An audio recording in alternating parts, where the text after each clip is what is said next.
Assalamualaikum warahmatullahi wabarakatuh. Halo semuanya, gimana kabarnya hari ini? Semoga selalu sehat ya, walaupun kita di tengah pandemi yang sampai saat ini masih belum berakhir, kita semua masih bisa diberi kesehatan oleh Allah, masih dilindungi oleh Tuhan Yang Maha Esa. Dan seneng banget hari ini aku bisa sharing lagi bareng kalian gitu kan, tentang apa yang udah aku dapetin, dan semoga bermanfaat buat kalian, menambah wawasan kalian, dan yang paling penting, semoga kalian suka dengan konten aku ini. Kalau kalian masih ingat tentang question box yang aku taruh di Instagram beberapa waktu lalu, di situ ada salah satu teman aku yang ngerespon, "Za, kasih motivasi aku dong, biar aku nggak males terus." Hari ini aku bakalan ngebahas tentang rasa malas. Ya namanya manusia ya teman-teman, wajar dong kalau kita ngerasain yang namanya rasa malas. Faza aja itu juga pernah loh ngerasain yang namanya rasa malas. Malah ketika kita sebagai manusia tidak pernah ngerasain yang namanya rasa malas, itu yang harus dipertanyakan. Dia sebenarnya manusia atau bukan ya? Dia tuh wajar nggak sih? Atau dia tuh udah mati rasa? Kok bisa dia nggak pernah ngerasain yang namanya rasa malas gitu kan? Nah, rasa malas itu seringkali tiba-tiba muncul dalam diri. Kalau zaman sekarang sih, rasa malas yang tiba-tiba muncul dalam diri itu. Plus banget. Tapi bagaimana caranya kita bisa meredam rasa malas itu agar rasa malas itu tidak mendominasi, bahkan tidak menyelimuti diri kita. Kalau kita berbicara rasa malas, tidak ada orang yang sukses dengan cara bermalas-malasan. Tidak ada orang hebat yang bisa sukses dengan cara bermalas-malasan. Iya kan? Contohnya nih, misal besok aku mau olahraga lah, biar badanku sehat, biar badanku berbentuk, biar aku nggak sakit-sakitan. Pokoknya besok aku harus produktif dari pagi sampai malam. Pas besoknya kita udah setting tuh alarm ya. Pas pagi-pagi alarm berbunyi, kita matiin alarmnya. Tapi kita tunda untuk bangun. Akhirnya nanti jam 7 kita bangun karena alarm kita berbunyi lagi. Jam 7 bangun, kita nggak olahraga, turun langsung mandi. Pas habis itu kita bilang kayak gini, ya udahlah nanti aja lah olahraganya maleman gitu kan. Sekarang kan habis mandi, masa habis mandi mau kotor-kotoran lagi gitu kan. Pas nanti udah malam, jam 7 malam, kita makan dulu tuh, kenyang. Nah habis itu kita bilang kayak gini, ya udahlah nantian dulu kan habis makan. Habis kenyang gini kan kalau olahraga gak enak gitu kan. Pas udah jam 9 kita ngantuk, kita bilang, ya udahlah besok pagi aja olahraganya gitu kan. Kan masih ada waktu. Ini udah malam, udah capek. Kita selalu menunda apa yang akan kita kerjakan hari ini, teman-teman. Dan sebenarnya nggak hanya dalam urusan olahraga aja sih. Kita juga kadang sering nih menunda-nunda untuk mengerjakan satu tugas kuliah atau tugas sekolah. Atau kalau enggak, ketika kita diminta bantuan sama orang tua, misal, "Za, belikan mama telur dong." Terus aku bilang, "Ntar dulu lah ma, aku masih nonton drakor nih. Masih di episode yang paling seru." Atau kalau enggak, papanya teman-teman nyuruh teman-teman tuh bantuin untuk benerin sepeda. Tapi teman-teman malah jawab, "Ntar dulu lah pa, aku masih main game loh, masih seru-serunya ini." Kita sudah menunda apa yang harus kita kerjakan hari ini, teman-teman. Dan sebenarnya teman-teman, kenapa sih kita selalu bisa menunda pekerjaan seperti itu? Ternyata, menurut salah satu tim urban, seorang penulis dari Wait But Why asal New York, dia mengilustrasikan bahwa di dalam otak seseorang yang suka menunda-nunda itu, ternyata ada sebuah makhluk.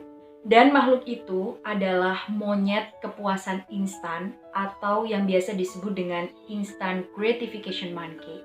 Nah, makhluk inilah yang nantinya akan mempengaruhi otak kita untuk melakukan satu hal agar kita lupa dengan konsekuensi-konsekuensi yang kita lakukan nantinya.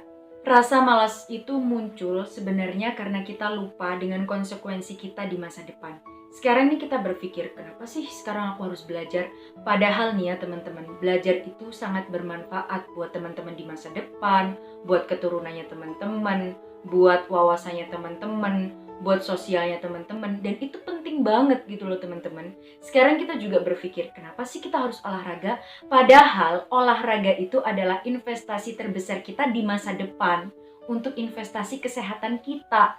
Bayangkan aja kalau kita di umur 20-an atau di umur belasan tahun kita nggak pernah yang namanya olahraga.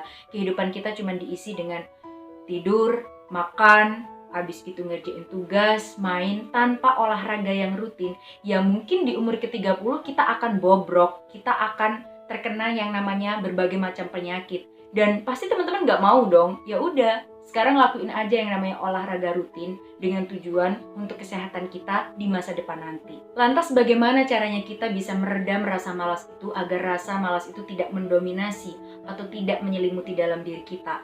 Nah, aku ada sedikit tips nih teman-teman yang memang udah sering aku lakuin, dan kalau ini mau teman-teman tiru silahkan gitu kan. Semoga juga bermanfaat dan semoga juga berhasil dalam dirinya teman-teman. Jadi kalau rasa malas itu udah datang dalam diriku, aku tuh yang pertama aku lakuin adalah self talk. Jadi aku selalu berbicara dengan diri aku karena itu merupakan satu penguatan buat diriku sendiri gitu juga kan. Jadi ketika rasa malas itu udah hadir, aku selalu bilang, ayo, kenapa kamu sekarang kok males mau ngerjain kayak gitu? Kenapa kamu sekarang kok gak mau gitu kan ngerjain hal-hal itu? Kenapa? Apa yang kamu malesin gitu kan? Ingat ya, kalau kamu sekarang gak mau ngerjain hal itu, kamu di masa depan tidak akan mendapatkan apa yang kamu inginkan. Kamu mau bobrok di masa depan? Gak mau kan? Ayo bangkit, semangat. Jadi aku selalu memberikan emulsi positif seperti itu ke dalam diri aku. Nah yang kedua, aku selalu punya catatan yang aku tempel di dinding. Jadi seperti ini teman-teman, ini adalah sebagian catatan-catatan tentang apa yang aku inginkan, apa tujuan aku, terutama di masa depan nanti. Karena ketika rasa malas itu udah mulai datang dalam diri, aku biasanya diam sejenak. Kemudian aku selalu melihat ke dinding sini dan aku baca tuh apa yang aku tulis.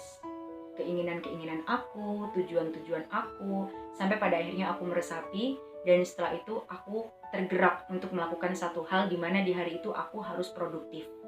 Nah yang ketiga adalah take action. Jadi aku selalu memaksa untuk melakukan hal-hal di mana hari itu aku nggak akan menunda pekerjaan. Jadi menurut aku kebiasaan itu kita lakukan berulang-ulang setiap harinya itu karena awalnya paksaan teman-teman. Kebiasaan itu akan kita lakukan, itu berawal dari sebuah paksaan. Itu menurut aku teman-teman. Gak tahu kalau menurut teman-teman, karena ini sifatnya sharing. Kalau teman-teman punya pendapat lain, silakan teman-teman komen di kolom komentar. Kebiasaan itu berawal dari mana dan berawal dari apa. Kalau menurut aku, kebiasaan itu berawal dari sebuah paksaan.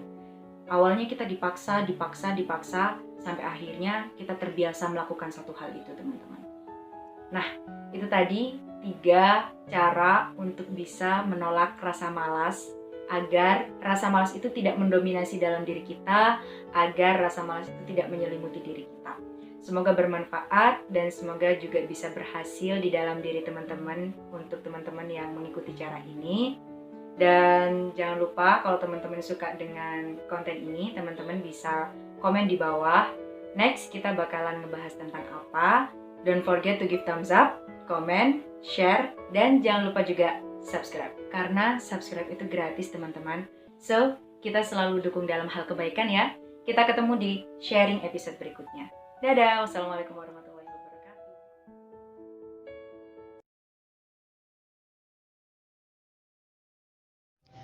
Thanks for watching my video.